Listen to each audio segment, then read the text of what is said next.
मराठी माध्यमाच्या विद्यार्थ्यांचं मी स्वागत करतो. विज्ञान भाग 1 जे प्रकरण जे आहे पहिलं गुरुत्वाकर्षण त्याच्यामध्ये एम कुलकर्णी सरांनी याच्या अगोदरचा जो भाग आहे तो तुम्हाला शिकवलेला आहे. त्याच्यामुळे मला जो भाग यायचा आहे सुरुवात करायची आहे ती इथून आपल्याला सुरुवात करायची. केपलरच्या नियमापासून पुस्तकामध्ये पान नंबर 3 पासून आपल्याला त्याच्यामध्ये सुरुवात करायची आहे. तर आजच्या तासाला आपण जो भाग घेणार आहोत तो असेल पहिला जो भाग आहे तो केपलरचे नियम. जे केपलरने 3 नियम जे शोधून काढले ग्रहांच्या बाबतीमध्ये की ग्रह जे आहेत, जे काही 8 ग्रह जे आहेत आपल्या सूर्यमालेतील ते 8 ग्रह कसे प्रदक्षिणा सूर्याभोवती घालत असतात त्याचे ठराविक नियम आहेत ते आपल्याला बघायचे. त्याच्यानंतर आपल्याला बघायचंय की एकसमान वर्तुळाकार गती ही कधी घडते, त्याच्या पाठीमागचं कारण काय आणि त्या ज्या बाबी आहेत एकसमान वर्तुळाकार गतीमुळे जे काही अभिलंब जे काही बल जे आहे अभिकेंद्री जे बल आहे त्याच्यामुळे काय घडतं आणि त्याचा परिणाम कशा पद्धतीने वेगवेगळे जे ग्रह आहेत ते सूर्याभोवती कशी प्रदक्षिणा घालतात याचं कारण जे आहे त्याचं जे कोरिलेशन आहे ते आपल्याला त्याच्यामध्ये स्टडी करायचंय. खूप इंटरेस्टिंग गोष्ट त्याच्यामध्ये आहे ती. आणि त्याच्यानंतर शेवटचा जो भाग आपल्याला बघायचा आहे तो आहे पृथ्वीचे गुरुत्वीय बल. जे तुम्ही नेहमी अनुभवता की पृथ्वी जी आहे ती पृथ्वीच्या सभोवताली असणाऱ्या वस्तूंवरती कसं गुरुत्वीय बल जे आहे ते लावत असते. क्रिकेट खेळत असताना, वेगवेगळ्या प्रकारचे खेळ खेळत असताना, वस्तूवर खाली फेकत असताना याची प्रचिती आपल्याला नेहमी येते. तर त्याच्यामुळे तो पण भाग आपल्याला बघायचा आहे म्हणजे पृथ्वीचे गुरुत्वीय बल. तर आपण सुरुवातीला जो भाग आहे पहिल्यांदा केपलरचे जे नियम आहे तो आपण सुरू करूया. पण ते सुरू करण्याच्या अगोदरती त्याचा जो उद्गाता जो आहे केपलर ज्यांनी जे नियम शोधून काढले त्याने कशा पद्धतीने त्याची रचना केली, मांडणी केली, अभ्यास केला, कसं त्याला सुचलं, त्याला हे जे सुचलं ते कसं सुचलं ते आपल्याला पाहायचंय. सुरुवातीला तो जो व्यक्ती आहे केपलर त्याचं आपण नाव लिहूया. पुस्तकामध्ये जे दिलेलं जे नाव आहे ते आपण बघूया ते त्यांनी काय दिले ते. तर आपण त्याच्यामध्ये ठीक आहे आपण त्याची गरज ज्यावेळेस पडेल आपण त्याच्याविषयी माहिती घेऊया. पण त्याच्या अगोदर त्याचं फक्त जे नाव आहे केपलर हे आपण विचारत घेऊया. तर सुरुवातीच्या काळापासूनच मानव जो आहे तो आकाशाबद्दल एक प्रकारचं कुतूहल आहे. जसं आपण एखाद्या तुम्ही बघा की सुरुवातीच्या काळामध्ये माणूस निवांत बसल्यानंतर जेव्हा आपल्या अंगणामध्ये झोपतो, घरावरच्या गच्चीवरती झोपतो त्यावेळेस तो आकाशामध्ये पाहत असतो.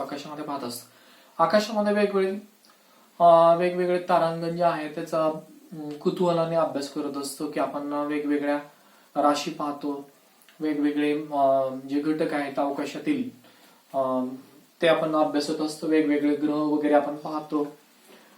तर ते करत असताना सुरुवातीपासूनच ही जी बाब आहे ती कुतूहलात्मक जो आहे तो भाग माणूस नेहमी विचार करत आलेला आहे. तर गॅलिलिओ नावाचा जो शास्त्रज्ञ होता 16व्या शतकांच्या दरम्यान, त्यांनी काय केलं की त्याच्या अगोदरती पण भरपूर अभ्यास झालेला होता, त्याच्यानंतर पण अभ्यास झाला. गॅलिलिओ काय केलं की टेलिस्कोपचा दूरदर्शीचा शोध लावला आणि त्याच्यानंतर त्यांनी तो अभ्यास जो आहे तो डिटेल अभ्यास करायला सुरुवात केली. तर केपलरनी काय केलं तर केपलरनी एक गोष्ट अशी केली की त्याच्या अगोदरचा जो अभ्यास त्यांनी जो स्टडी करून म्हणजे गॅलिलिओच्या अगोदरचा आणि गॅलिलिओनी केलेला या सगळ्यांचा आधार घेऊन त्याने एक विधान मांडली. ते म्हणजेच नियम, केपलरचे नियम जे आहेत ते नियम जे आहेत त्याच्यावरती आपल्याला आज चर्चा करायची आणि तो आपण सुरुवात करूया. पहिला जो नियम आहे तो पाहण्याच्या अगोदरती आपण एक आकृती काढूया.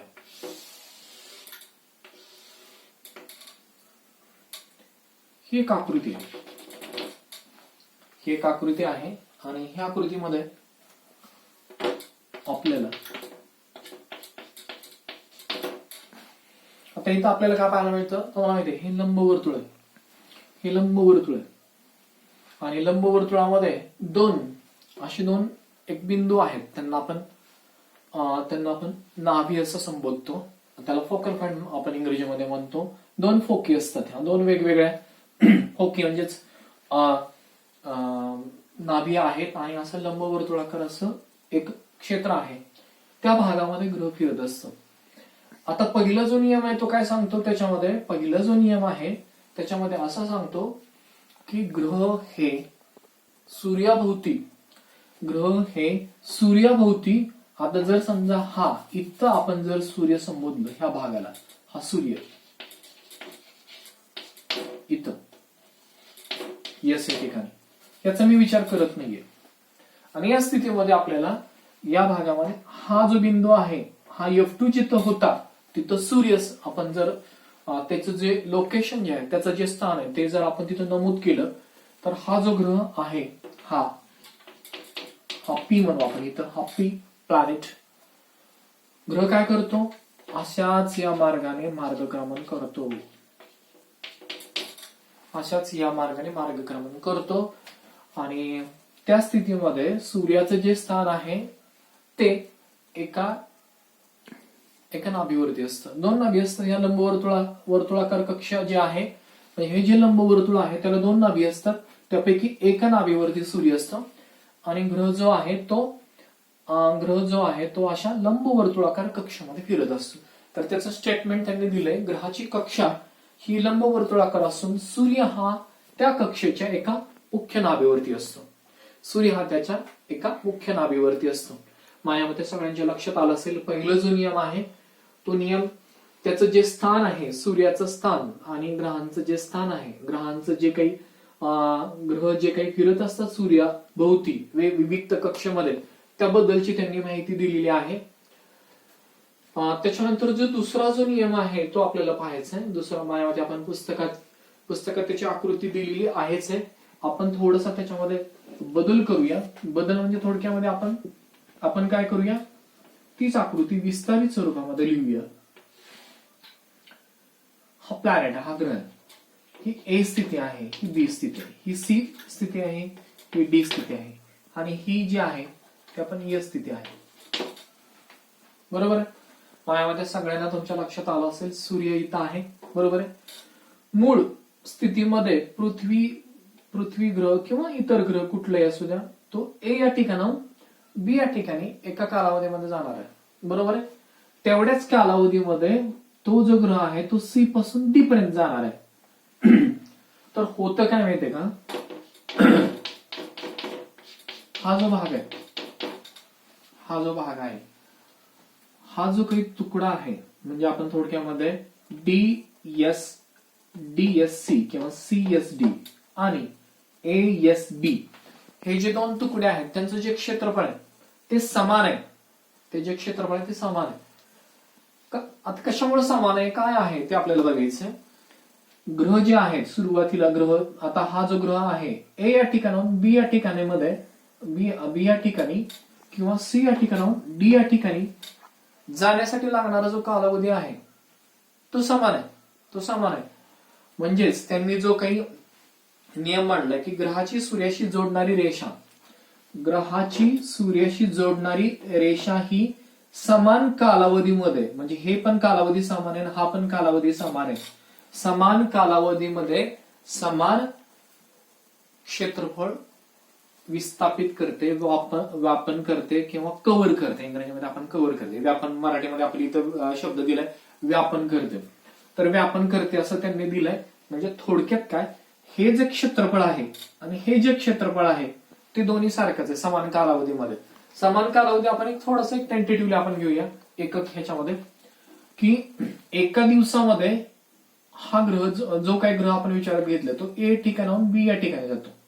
तसंच त्या एकाच दिवसामध्ये तोच ग्रह त्याच कक्षेमध्ये सी या ठिकाणाहून डी या ठिकाणी आपल्याला गेलेला पाहायला मिळेल. आता तुम्ही म्हणताल हे अंतर आणि हे अंतर किंवा हा जो भाग आहे त्याची जी त्रिज्या जी आहे त्याच्यामध्ये बदल आहे. त्रिज्यामध्ये जरी बदल असला तरी हा जो सेक्टर आहे, हा जो भाग आहे, भूभाग आहे, त्याचं क्षेत्रफळ सारखं असतं.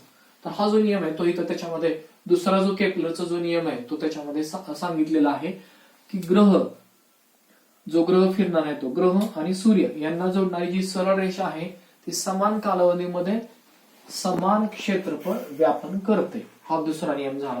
त्याच्यानंतर आपल्याला तिसरा नियम आपल्याला बघायचा आहे. तिसरा नियम जो आहे त्याचा विचारात घ्यायचा. केपलरचा तिसरा नियम काय सांगतो, तर त्याच्यामध्ये असं सांगितलंय की आता एएस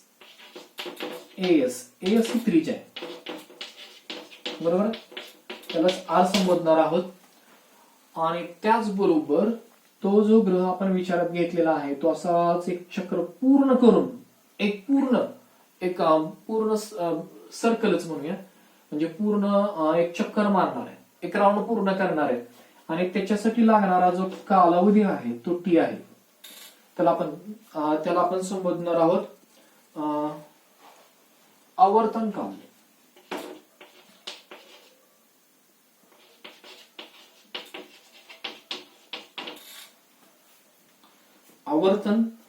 आवर्तन काल हा जो आहे तो माझ्यामध्ये तुमच्या लक्षात आले असेल दोन गोष्टींचं मी संबोधन केले, म्हणजे त्रिज्या आणि म्हणजे आवर्तन काल.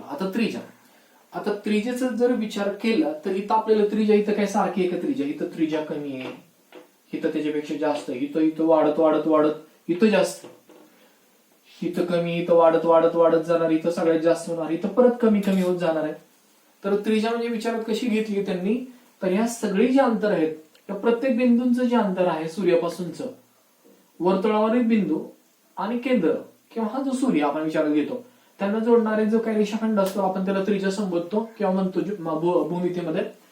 तर हे जे अंतर आहे ते सरासरी अंतर विचारात घेतले त्याच्यामध्ये, म्हणजे आर जे आहे ते सरासरी अंतर आहे.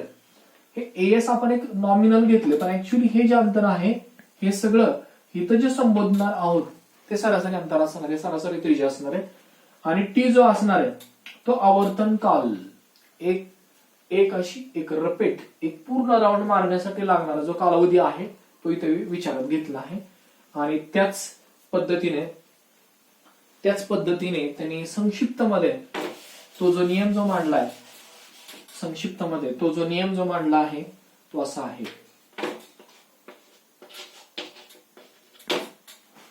आता याच्यामध्ये आपल्याला काय पाहायला मिळतं, टीचा वर्ग समप्रमाणात बदलतो आर क्यूबच्या. टीचा वर्ग म्हणजे काय, त्याला लागणारा जो आवर्तन कालावधी जो आहे त्याचा वर्ग. जो ग्रह आपण विचारात घेतलेला आहे तो ग्रह अशी प्रदक्षिणा पूर्ण करणार, एक पूर्ण प्रदक्षिणा पूर्ण करणार आहे, त्या कालावधीचा जर वर्ग आपण घेतला तर तो कशाच्या समप्रमाणामध्ये असतो, तर त्यांनी दिलेलं त्याच्या सरासरी त्रिज्येचा. सरासरी हे वाक्य मी मुद्दा वापरतोय कारण का त्रिज्या ही भिन्न आहे वेगवेगळ्या ठिकाणी, आणि त्याच पद्धतीनं ही जी त्रिज्या जी आहे ती भिन्न आहे. आणि त्याच्यामुळे सरासरी जी त्रिज्या आहे त्याच्या घनाच्या समानुपाती जो कालावधी जो आहे तो त्याच्यामध्ये दाखवलेला आहे. हा जो नियम आहे त्यांनी सांगितला. आपण बघूया. सूर्याची परिक्रमा करणाऱ्या ग्रहाच्या आवर्तन कालाचा वर्ग हा ग्रहाच्या सूर्यापासूनच्या अंतराच्या घनाच्या समानुपाती असतो. तर अशा पद्धतीने हा जो नियम आहे तो त्यांनी सांगितलेला आहे. माझ्यामध्ये तुमच्या सगळ्यांच्या लक्षात आलं असावं की हे कशा पद्धतीने हे जे सगळे जे नियम जे मांडले ते फक्त निरीक्षणाने मांडले, कुठले लॉजिक नाही, गणित नाही, काही नाही, फक्त ते ऑब्झर्वेशन केलं योहानस केपलरनी आणि त्याच्यानंतर हा जो नियम आहे तो त्यांनी त्याच्यामध्ये मांडला. हे जे नियम आहे ते त्यांनी मांडले की जे नियमाचा वापर करून न्यूटननी गुरुत्वाकर्षणाचा जो नियम आहे त्याच्यामध्ये पण त्याचा वापर केला आणि त्यांनी गणितीय पद्धतीने संशोधन जे पुढचं जे आहे ते करण्यासाठी सुद्धा त्याचा वापर केला. आता आपल्याला पुढचा भाग बघायचा, एकसमान वर्तुळाकार गती म्हणजे काय, हा भाग आपल्याला विचारात घ्यायचा आहे. एकसमान वर्तुळाकार गती, बरोबर आहे, हा ओ. एकसमान वर्तुळाकार गतीमध्ये एक वस्तू आहे, एक वस्तू आहे, तिचं वस्तुमान आहे यम. त्या वस्तूचं वस्तुमान आहे. आता हा भाग आपल्याला एकसमान वर्तुळाकार गती आणि अभ्यकेंद्री बलाचा परिणाम. अभ्यकेंद्री बल म्हणजे जे बल त्या वस्तूकडून सूर्याच्या दिशेने कार्यरत असतं, त्या वस्तूवरती कार्य करणारं जे बल असतं ते असं, त्याला ते सूर्याचा जो केंद्र भाग आहे म्हणजे त्या वस्तूचा कुठलाही केंद्रभाग. आता इथं सूर्यमाला जरी विचारात घेतली आणि यम या स्थितीमध्ये जर ग्रह जर असेल तर त्याच्यावरती कार्य करणारं अभिकेंद्री बल जे आहे ते केंद्राच्या दिशेने निर्देशित केलेलं असतं. तर अशा प्रकारे आपल्याला एक वस्तू आहे, ती एक समान वर्तुळाकार गतीने चालत असते म्हणजे फिरत असते थोडक्यात. आणि फिरत असताना आपल्याला काय करायचंय, त्या वस्तूचं वस्तुमान वस्तूचे वस्तुमान m, त्याच्यानंतर केंद्र आणि वस्तू यामधलं अंतर, केंद्र व वस्तू यातील अंतर, आणि ते आपल्याला नमूद करायचंय r ने. आणि त्याच्यानंतर आपल्याला अजून एक मुद्दा नमूद करायचा तो म्हणजे वस्तूची चाल, आणि ती आहे v. वस्तूची चाल v. तर अशा पद्धतीने तीन बाबी ज्या आहेत तिथं नमूद करायची की ज्याचा आपल्याला वापर करायचा आहे त्याच्यामध्ये. तर या वस्तुमान असलेली एक वस्तू एका गोलाकार एक समान गतीमध्ये मार्गक्रमित करते, आणि ते करत असताना त्याच्यावरती एक प्रकारचं बल असतं की ज्या बलामुळेच ती मार्गक्रमित करत असते. आणि ते जे बल आहे त्याला आपण अभिकेंद्री बल असं म्हणतो. ते जे बल आहे ते अभिकेंद्री बल आहे. ते केंद्राकडे नेहमी, त्या वस्तूकडून केंद्राकडे नेहमी झुकलेलं आपल्याला पाहायला मिळतं, आणि त्याच्यामुळेच ती वस्तू जी आहे ती गोलाकार कक्षामध्ये फिरते. तर त्याची जी किंमत आहे आपल्याला विचारून घ्यायची ती असेल त्या अभिकेंद्राची बलाची किंमत mv चा वर्ग भागिले r. mv चा वर्ग भागिले r. माझ्या मते तुम्हाला अभिकेंद्री बलाची जी किंमत आहे तुमच्या लक्षात आली असेल. कोणत्या गोष्टीवर अवलंबून आहे, तर ह्या ज्या गोष्टी, वस्तुमान आहे, तिची चाल आहे, आणि त्यातलं जे अंतर आहे त्या वस्तूचा केंद्रबिंदू, आणि ती जी वस्तू, या गोष्टींवरती अवलंबून आहे. आता आपल्याला काय करायचंय, आता आपल्याला असं करायचंय त्याच्यामध्ये, आता ती वस्तू जी आपण विचारात घेतली त्या वस्तूच्या ऐवजी तो ग्रह धरूया. हे छोटं मॉडेल होतं त्याच्याऐवजी मोठं मॉडेल करूया. याच्यामध्ये ओ या ठिकाणी सन आहे, आणि इथं आपल्याला सूर्य आहे. इथं सूर्य आहे आणि इथं ग्रह आहे. हा ग्रह, ती वस्तू म्हणजे ग्रह, आणि तो केंद्रबिंदू म्हणजे सूर्यमान आहे. आणि त्या स्थितीमध्ये तो जो ग्रह आहे हा फिरतो. याचा अर्थ आपल्याला इथे विचारात घ्यायचं यम जो आहे वस्तुमान, ग्रहाचे वस्तुमान लक्षात आलं. आता वस्तूच्या ऐवजी ग्रह विचारात घ्यायचं. आर म्हणजे काय, त्रिज्या म्हणजे काय, त्रिज्या इथं काय विचारात घ्यायची, ग्रह आणि सूर्यामधलं अंतर हे विचारात घ्यायचंय. आणि त्याच्यानंतर व्ही विचारात काय घ्यायचंय, चाल ग्रहाची, म्हणजे थोडक्यात ग्रहाची चाल, ग्रहाची चाल. या स्थितीमध्ये त्याच्यावरती कार्य करणारे जे बल आहे अभिकेंद्री बल, त्या ग्रहावरती कार्य करणारा अभिकेंद्री बल, त्याची किंमत आहे mv चा वर्ग भागिले r. मागायच सारखंच, त्याच्यामध्ये काही फरक नाहीये त्याच्यामध्ये, बरोबर आहे. माझ्यामध्ये तुमच्या लक्षात आलं असेल की जे छोटं मॉडेल जे आपण विचारात घेतलं त्याच मोठ्या स्वरूपामध्ये, विस्तारित स्वरूपामध्ये आपल्याला त्याची मांडणी केली, आणि ते ग्रहांसाठी, सूर्यमालेसाठी कसं वापर केला हे आपण बघितलं. आता आपल्याला किंमत ठेवायची, आता f ची किंमत काढायची. पण आपल्याला जी चाल आहे एक समान गतीमध्ये जे काही ग्रह जो आहे तो फिरत असतो, तो काही कमी हे करत नाहीये. तर आपल्याला ती जी चाल आहे ती आपल्याला आवर्तन काल आणि त्रिज्या, आवर्तन काल आणि त्रिज्या या स्वरूपामध्ये आपण त्याची मांडणी करूया. तर तुम्हाला सगळ्यांना माहिती आहे चाल म्हणजे कापलेले अंतर भागिले काल किंवा कालावधी, बरोबर. आता कोणी कापलेलं, आता ही चाल कशाची काढायची, ग्रहाची काढायची. मग कापलेल्यानंतर आपण काय करूया, इथून सुरुवात केली, असंच एक राऊंड मारलं, निघता आले, एक पूर्ण कक्षा पूर्ण केली, तिथं आले, म्हणजे ती पूर्णतः ती परिघावरून फिरून तिथं आले. म्हणजे त्यांनी कापलेल्यानंतर किती होतं, 2 पाय होतं. माझ्यामध्ये तुमच्या लक्षात आलं असेल. सी म्हणजे 2 पाय r, सरकमफरन्स म्हणजे त्याला आपण त्याचा असणारा जो परिघ आहे तो आपण विचारात घेतला. त्याला लागणारा कालावधी टी आहे. त्याला लागणारा कालावधी किती, टी आहे. या टी या कालावधीमध्ये ते फिरते, बरोबर आहे. तर अशा स्वरूपात v बरोबर 2 पाय r भागिले टी. आता ही किंमत आपल्याला काय करायची, आता हे समीकरण आपण 1 घेऊया, हे समीकरण 2. आता आपल्याला काय करायचं, व्ही या ठिकाणी ही किंमत जी आहे ती पुटअप करायची, ठेवायची, आणि त्याच्यानंतर काय घडतं ते आपल्याला बघायचं. बघू याच्यामध्ये काय घडतं ते. याच्यामध्ये आपल्याला किंमत टाकल्यानंतर आपल्याला काय मिळतं बघू आपण. आता याच्यामध्ये एफ बरोबर एम व्ही चा वर्ग भागिले आर, हे एक नंबर समीकरण बरोबर. याच्यामध्ये आपण ही किंमत ठेवूया. आता इथं लिहू आपण 2 ची किंमत 1 मध्ये ठेवून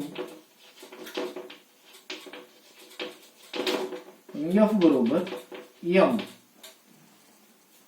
आता व्ही ची किंमत किती, 2 पाय आर, 2 पाय आर भागिले टी चा वर्ग छेद आर. आता आपण किंमत ठेवली.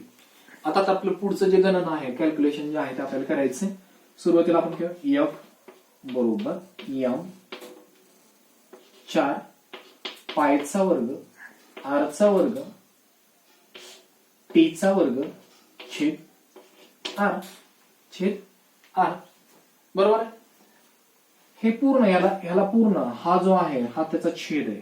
ही किंमत वरची आली, ही अंशाची किंमत आली इतकी, याचा वर्ग करून हा छेद आहे तसा.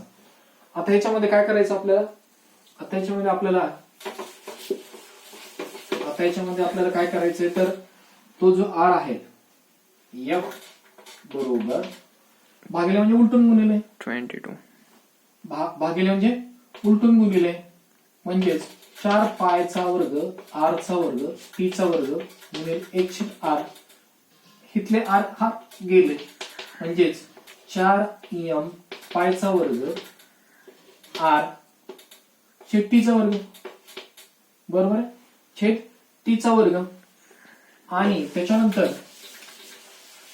आता आपल्याला काय करायचंय की दोन्ही बाजूला अंशाला आणि छेदाला, अंश व छेद याला आर वर्गने गुणून, आणि गुणल्यानंतर आपल्याला काय किंमत येते बघा, एफ बरोबर 4 एम पायचा वर्ग आर चा घन छेद आर चा वर्ग आणि टी चा वर्ग, आर चा वर्ग गुणिले टी चा वर्ग बरोबर. आता आपल्याला काय करायचं बघा, पण आपल्याला माहिती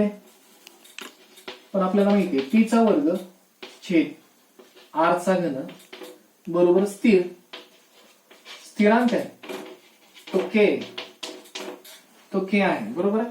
म्हणजे आपल्याला इथं काय करायचंय, इथं आपल्याला करत असताना आपल्याला काय करायचंय, 4 इथं यम आहे, इथं यम आपल्याला राहिलं होतं यम. म्हणजेच आपल्याला काय करायचं, एफ बरोबर 4 एम पायचा वर्ग आर वर्ग गुणिले 1 छेद के कसं, तर टी चा वर्ग छेद आर चा घन, टी चा वर्ग छेद आर चा घन म्हणजेच के आहे, म्हणजेच आर चा घन छेद टी चा वर्ग म्हणजेच 1 छेद के. म्हणजेच 1-2 मिनिटात आपण त्याचं जे आहे ते आपण काढूया उत्तर जे आहे ते. म्हणजेच आपल्याला काय त्याच्यामध्ये पाहायला मिळणार आहे, 4 एम पायचा वर्ग छेद के, 4 एम पायचा वर्ग छेद के गुणिले छेद आर चा वर्ग. म्हणजेच हे पण स्थिर, परत हा पण स्थिरांक आहे, हा वरचा गुणिले छेद आर चा वर्ग, म्हणजेच एफ बरोबर कॉन्स्टंट गुणिले छेद आर चा वर्ग, म्हणजेच F proportional to it is inversely proportional to 1/r चा वर्ग. तर अशा पद्धतीने अंतर वाढलं की गुरुत्वीय बळ जे आहे ते कमी होतं. त्यातलं जे त्यांचं अंतर जरी, आता मला सांगा की त्यातलं गुरुत्वीय बल जे आहे तितकं क्षीण आहे, पण तरी सुद्धा सगळे व्याप्ती कशी असते, हे सगळे जग कशामुळे चाललंय, जरी अंतर जास्त असलं तरी त्यांचं वस्तुमान हे देखील मोठं आहे, आणि त्याच्यामुळे हा सगळ्या जगाचे जे ही उलाढाली जे सगळे चाललेत, हे सगळे फिरतंय, ह्याच्यावरती नियंत्रण करणारे जे बल आहे त्याच्या माध्यमातून घडतो. तर अशा पद्धतीने आपण हा जो भाग आहे तो आपण पाहिलेला आहे. तर आपण इथं